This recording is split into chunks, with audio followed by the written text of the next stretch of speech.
From Montana's news leader, this is the MTN Noon News. Good afternoon, and thanks for joining us on the Noon News. I'm Dianne Parker. Miller has our Friday forecast, plus a masked burglary in Helena has police asking for help. But first, our top story. After 7 days of testimony, a jury found a Butte bondsman and his assistant guilty in the shooting death of a Butte man in his home back in 2021.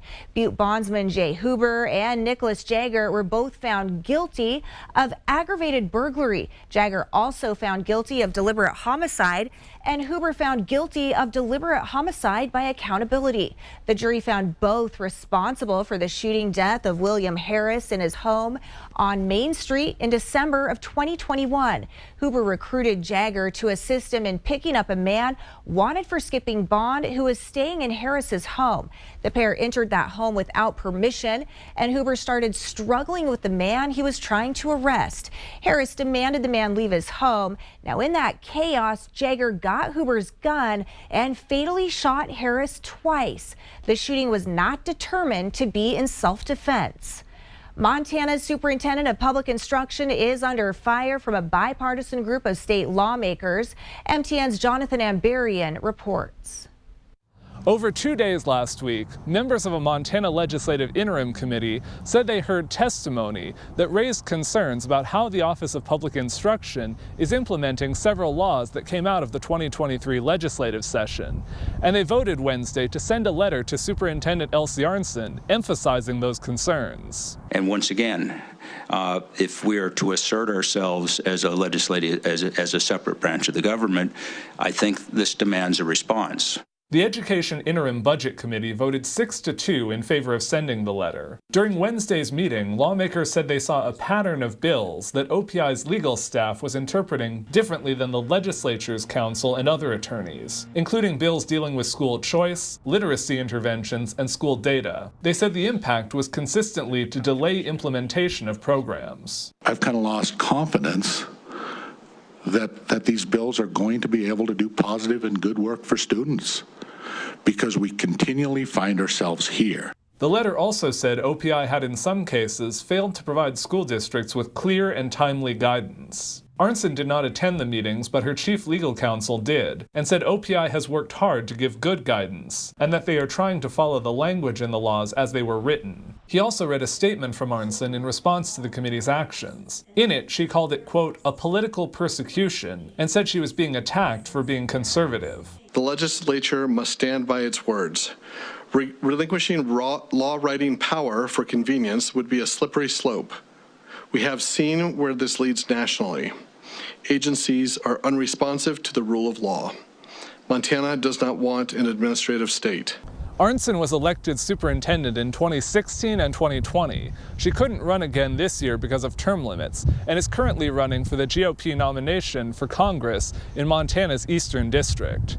In Helena, Jonathan Ambarian, MTN News. Classes were canceled at Butte High School Thursday morning after the school received a threat over the social media platform Snapchat. The school released students and staff early out of an abundance of caution.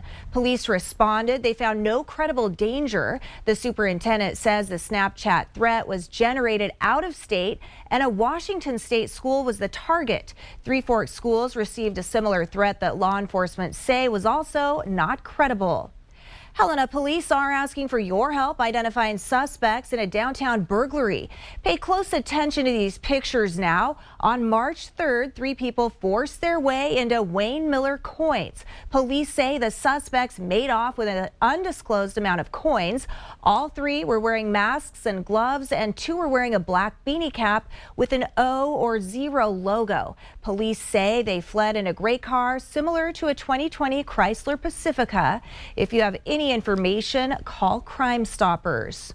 James Bond actor Pierce Brosnan pleads guilty to illegally walking on a restricted thermal area in Yellowstone National Park. The incident happened last November. The 70-year-old must now pay $500 in fines and $1,000 in fees to the Yellowstone Forever Geological Fund. And that's a look at some of the day's top stories.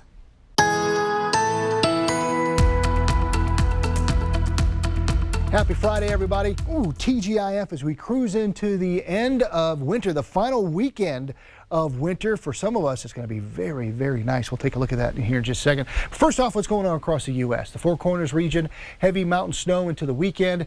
Southeast and the Gulf Coast states, we have severe thunderstorms, excessive rainfall coming off of those tornadoes that happened in Ohio, Kentucky, and Indiana. They had a lot of damage and some fatalities. Now it's migrating to the south, southeast, and Pacific Northwest and the East Coast. We're looking at mild weather rocking on. For us, yes, being nice and warm today with highs in the 40s, 50s, maybe even some 60s. High pressure keeping us dry. When is our next chance of seeing some much needed moisture in the mountains? We'll let you know coming up. From CMT to a classroom at Poly Drive Elementary, a Billings-born country music star is returning to his Montana roots to show students the sky's the limit.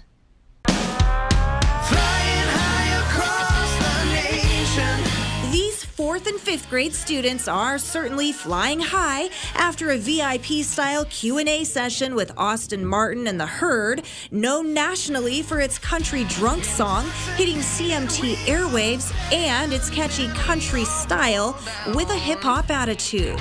We get back up soon. Yes. What was your favorite music video that you made? Ooh, favorite music video. That's probably Small Town Nights. God knows I live and breathe for Small Town Nights. Would you mind talking about that writing process? It's a talent this chart-climbing band has perfected. Now it's sharing its knowledge with the next generation, popping into the classroom to talk music career paths before an all-ages concert at the pub station. He's good. He's a good singer. I think he should keep singing. He's really good. I am a touring country singer, and I'm actually from Billings, Montana. I grew up here. Lead guitarist Marco Romaine grew up in Billings too, both band members graduating from Central High School. It feels really, really awesome to be talking to them and hearing kind of like what they want to do, and they're like inspired to be doing music and everything. The band's brand is built on giving back, not only in the classroom, but local communities nationwide as they partner with Feeding America to give food to middle-class families who don't qualify for assistance. I kind of heard about your guys' story. From giving back musical knowledge and beyond, many would say Austin Martin and the Herd are flying high while lifting others up along the way.